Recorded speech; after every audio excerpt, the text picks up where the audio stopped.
Last चीज हम लोग इंटरसेप्ट ऑफ अ लाइन पढ़ते हैं।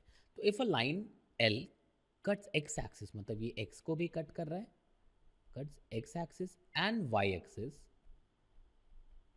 इन ए एंड बी, मतलब एक्स को इसने ए पे कट किया हुआ है और इसको बी पे कट किया हुआ है, ठीक है, रेस्पेक्टिवली।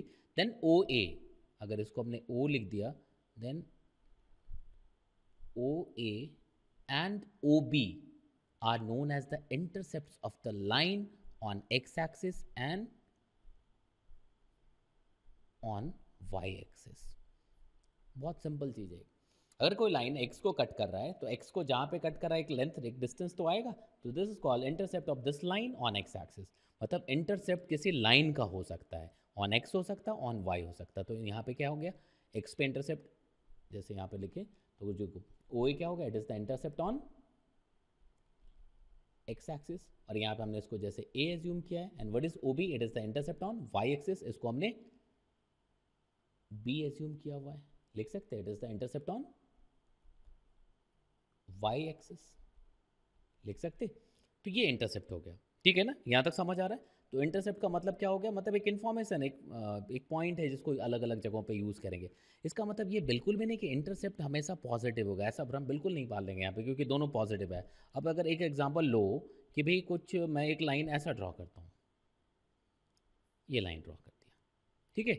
एक और लाइन लेता हूँ मैं, अगर मैं यहाँ से देखूँ कि भाई मैं एक ये लाइन ड्रॉ कर लूँ, ठीक है। तो अब अगर इन दो डिफरेंट लाइंस की बात करें आप, अगर मैं इस लाइन की बात करता हूँ तो इसमें देखना X as well as Y, X as well as Y दोनों ही इंटरसेप्ट, अगर इस केस की बात करें तो एक्स एंड वाई दोनों पे अगर देखेंगे तो जो इंटरसेप्ट्स हैं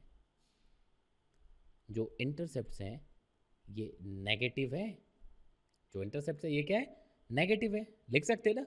अगर मैं इस रेड वाले लाइन की बात करूं तो इस पे क्या है, y का जो इंटरसेप्ट है ये तो पॉजिटिव है, बट x वाला क्या है, नेगेटिव है। तो इंटरसेप्ट क्या होता है, पॉजिटिव भी हो सकता है, नेगेटिव भी हो सकता है, डिपेंड करेगा कि वो कहाँ पे कट कर रहा है, ठीक है।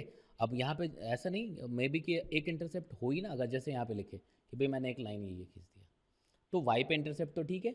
अगर हम लोग y के इंटरसेप्ट की बात करें तो ये y पे इंटरसेप्ट ये वाली लेंथ आनी, लिख सकते, बट x पे कट ही नहीं कर रहा। जब x पे कट नहीं कर रहा तो इंटरसेप्ट नहीं आएगा।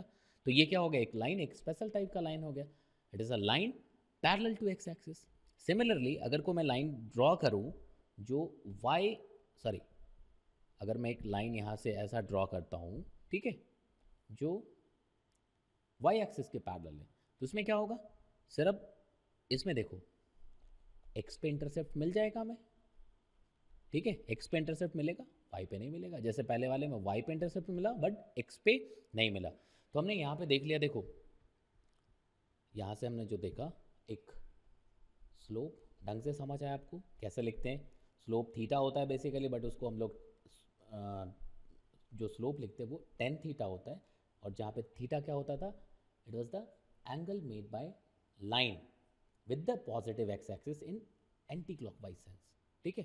देन आपने इंटरसेप्ट पढ़ लिया, इन दोनों को हम लोग फ्रिक्वेंटली यूज़ करेंगे, ठीक है ना, इन दोनों को हम लोग फ्रिक्वेंटली यूज़ करेंगे आगे के जितने भी अभी जो इक्वेशंस डिराइव करते हैं उन जगहों पे, ठीक है। तो नेक्स्ट जो लेक्चर है उसमें आगे ना बढ़ते हुए अभी तक के इतने जितने कॉन्सेप्ट्स पढ़े हैं इसमें से कुछ अच्छे न्यूमेरिकल सॉल्व करें, कुछ प्रॉब्लम सॉल्व करें जो एनसीईआरटी में से भी हो और कॉम्पिटिटिव के हिसाब से भी हो। तो कॉम्पिटिटिव में डायरेक्टली यहाँ से नहीं मिल रहा, इसको यूज़ करते हैं, इसको यूज़ करके जब एकदम से स्ट्रेट लाइन पे और स्ट्रेट लाइन में जब इक्वेशंस की बात करेंगे तब वहाँ पे पहुँचेंगे, ठीक है। तो यहाँ तक मेरे ख्याल से आपके समझ आ गया, आप देख लीजिए।